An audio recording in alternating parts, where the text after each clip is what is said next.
লক্ষ্মীপুরে ইন্তেকাল করেছে, কালিয়াচকে যেন ইন্তেকাল করেছে। ও ভাই জিবরাইল বলো বলো, আল্লাহ তাআলা মানুষের নির্দিষ্ট টাইম যেন করে দিয়েছে। বলো বলো, তুমি একসঙ্গে এত লোকের জানখানা কবজ করো কিভাবে? একখানা কিতাবের মধ্যে পাওয়া যায়, যে কিতাবের নাম হচ্ছে আনোয়ারুল হাদিস। বাবা, ওই আনোয়ারুল হাদিসের মধ্যে একদিকে আপনার আরবি লেখা রয়েছে, অপরদিকে উর্দু যেন লেখা রয়েছে। বাবা গো, ওই উর্দুর মধ্যে বাবা একটা যেন ঘটনাতে পাওয়া যায়, উদাহরণ সহ যেন জিবরাইল যেন বলতেছে, ইয়া রাসূলুল্লাহ,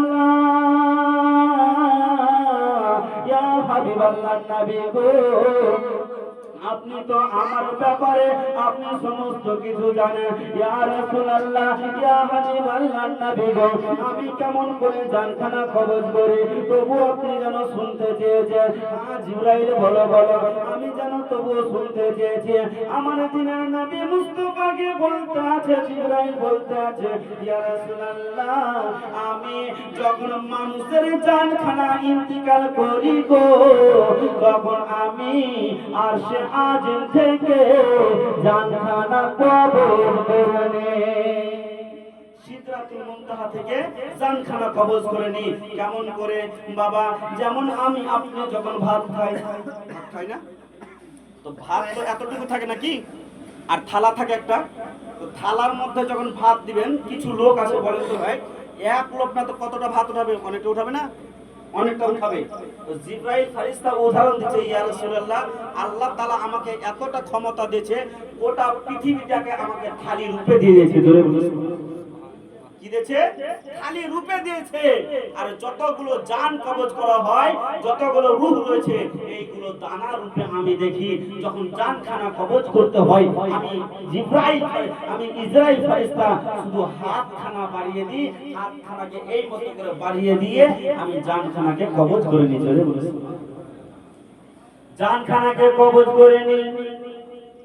বাবা, আমার নবী মুস্তাফা জিজ্ঞাসা করতে আছে সমস্ত কথা। একজন মানুষ বাবা যখন ইন্তিকাল করেন, কতদিন আগে জানতে পারেন বলেন তো? কতদিন আগে জানতে পারেন? জানা আছে কাউরির? হ্যাঁ, 40 দিন আগে। কতদিন আগে? 40 দিন আগে। কেমন করে জানতে পারে শুনেন। প্রত্যেক ব্যক্তির নাম সিদরাতুল মুনতাহাতে আজরাইল ফেরেশতা বসে রয়েছে, তার পিছনে একটা গাছ রয়েছে, ওই গাছের পাতাতে প্রত্যেক ব্যক্তির নাম লেখা রয়েছে। যখন 40 দিন আগে বাবা ওই গাছের পাতা থেকে একটা পাতা ঝরে নিল, আর পাতা ঝরে নেওয়ার পরে ওই পাতাটা উঠিয়ে দেখতে আছে, বলতে আছে, আমি যখন পাতাটা দেখে নিলাম, আজকে অমুক গ্রামে ইন্তিকাল হবে গো, 40 আগে দিন পর্যন্ত ওই ব্যক্তিকে জানিয়ে দেওয়া হয়। এবার যখন জানিয়ে দেয়, একজন মৃত্যু ব্যক্তির বাড়িতে যখন আপনার 30 দিন, কদিন? 1 থেকে নিয়ে 30 দিন পর্যন্ত আজরাইল ফেরেশতা সন্ধ্যা সকাল করে আসে। কবার আসে? দুবার আসে। বাবা যখন 3 দিন সময় থাকে, মাত্র 3টা দিন থাকে, দেখবেন বাবা গো ফেরেশতাকে দেখে অনেক মানুষ যেন আবল তাবল বলতে থাকে, অনেক মানুষ উল্টা পাল্টা বলতে থাকে। যারা মুমিন বান্দা রয়েছে, যারা আল্লাহকে দেখে ভয় করেছে, আজরাইল ফেরেশতা বলতে থাকে, ও বান্দা তুমি শুধরে নাও, তুমি তওবা করে নাও। তখন বাবা কিছু বান্দাকে দেখে নিজের মেয়েকে ডাকে, নিজের সন্তানকে ডাকে, বলতে আছে, বেটারে দুনিয়ার জমিনে আমি চলাফেরা করলাম, বেটা তোমার ফুফুজানকে ডাকো, তোমার আম্মাজানকে ডাকো, আমার ভাইদেরকে ডাকো, আমি যত ভুল করেছি তাদের কাছে আমি ক্ষমা নিয়ে নিব। বলে কিনা কিছু মানুষ?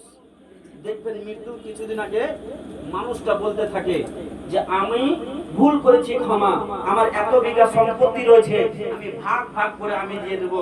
বেরাদার দোস্ত বন্ধুগণ, বাবাজি আমার ভাইরা, তখন আপনার কি হয়, সঙ্গে সঙ্গে 3টা দিন যখন থাকে সময়, ওই 3টা দিনের ভিতরে আপনার যেন আজরাইল ফেরেশতা 3 টাইম আসে। কয় টাইম আসে? তিন টাইম আছে আর ওই বান্দাকে শুধু বলতে থাকে, বান্দারে ও আল্লাহর বান্দা তুমি এখনো শুধরে যাও, তোমার টাইম রয়েছে, এখনো শুধরে যাও। ওই যে দেখো তোমার কবর ওই জায়গাতে হবে, তোমার কবরে দেখো দাউ দাউ করে আগুন জ্বলবে, তোমার কবরে দেখো সাপ রয়েছে, তোমার কবরে দেখো বিচ্ছু রয়েছে, তুমি সেই কবরে থাকবে কেমন করে? এরা দোস্ত বন্ধুগণ আমার, আজকে অট্টালিকা বাড়ি করে আজকে মাকে চিনলাম না, আজকে বাপকে চিনলাম না, আজকে দাদুকে চিনলাম না। এরা দোস্ত বন্ধুগণ আমার, বাবাজি আমার ভাইরা, দুনিয়ার জমিনে পৃথিবীতে কেউ আপনার বাপ রয়েছে বাপ, মা রয়েছে মা, কিন্তু কবরে যেদিন দিয়ে দিবে সেদিন বাপ আর বাপ থাকবে না, মা আর মা থাকবে না। কেমন করে একজন ব্যক্তিকে যখন কবরে শুইয়ে দেওয়া হয়, বেটা বলতে আছে আব্বা আজকে থেকে তুমি আলাদা আমি আলাদা। বাপ প্রশ্ন করতে আছে বেটা কেন আলাদা? বলতে আছে আব্বা আজকে হচ্ছে তোমার মাটির ঘর, আমার হচ্ছে এসির ঘর। তোমার যে মাটির ঘরে তুমি 5টা 3টা সাদা কাপড় পরে থাকবে, আমি চাদর গায়ে দিয়ে থাকবো। আব্বা গো আমার হচ্ছে তোষকের বিছানা আর আপনার হচ্ছে মাটির বিছানা, এটাই তো তফাৎ। বাপ বেটা থেকে তফাৎ বুঝিয়ে দিল, মা বেটা থেকে তফাৎ বুঝিয়ে দিল, মা বেটি থেকে তফাৎ বুঝিয়ে দিল, স্বামী স্ত্রী থেকে তফাৎ বুঝিয়ে দিল। তাই মুসলমান চোখটাকে বন্ধ করে দেখেন, পৃথিবীর জমিনে আপনার জন্য কেউ আপন রইল না, যিনি আপন তিনি হচ্ছেন দয়ার নবী মুস্তাফা। জোরে বলুন সুবহানাল্লাহ। যিনি আপন তিনি হচ্ছেন দয়ার নবী মুস্তাফা।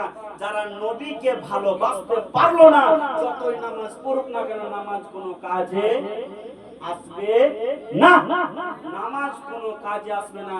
কারণ নবীর নাম মুহাব্বত, আমার নবীর ভালোবাসা, আমার নবীর মুহাব্বতের নাম হচ্ছে ঈমান। জোরে বলুন সুবহানাল্লাহ। যার ঈমান নাই, যার আকীদা নাই, নামাজ যতই পড়ুক হাদিস যতই পড়ুক নামাজ কাজে আসবে না। কারণ পৃথিবীর জমিনে আমি যদি আপনার আম্মা জানকে গাল দিই, আপনি আমাকে ছেড়ে দিবেন? ছেড়ে দিবেন? কথা বলেন, ছেড়ে দিবেন? ছাড়বেন না, যতই ভালো মাওলানা হই না কেন বাপ। আপনার মাকে যদি আমি গালি দিই আপনি কখনো ছাড়বেন না। তাই আল্লাহ তাআলা বলতে আছে আমার নবীকে তোমরা খারাপ নজরে দেখিও না, আমার নবীকে তোমরা ছোট ভাই বড় ভাই বলিও না, আমার নবীকে তোমরা মাটির নবী বলিও না। কিসের নবী বলিও না? মাটির নবী। আমার নবী হচ্ছে নূরের নবী। জোরে বলুন সুবহানাল্লাহ। কারণ একটি উদাহরণ দিয়ে বুঝাই, আজকে আমাদের আহলে সুন্নাতুল জামাতের ভিতরে আজকে অনেক রকমের আপনার নামাজি